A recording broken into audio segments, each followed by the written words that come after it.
నమస్కారం. ఘంటారావానికి స్వాగతం. ముందుగా ప్రధాన అంశాలు. నేడు ఎమ్మెల్సీ అభ్యర్థులను ప్రకటించనున్న కాంగ్రెస్. కోర్ కమిటీ సూచనల మేరకు నిర్ణయం.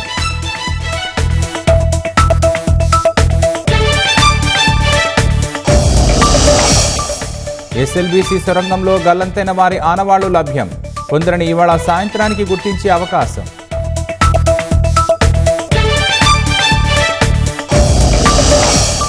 కర్ణాటకలో గ్యాంగ్ రేప్ హత్యల కేసులో 2 అరెస్ట్. కఠిన చర్యలు తీసుకుంటామన్న సీఎం సిద్ధరామయ్య.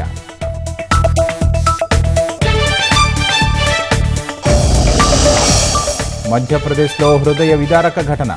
మనవడి మృతిని తట్టుకోలేక ఆ చితిలోనే దూకిన వృద్ధుడు.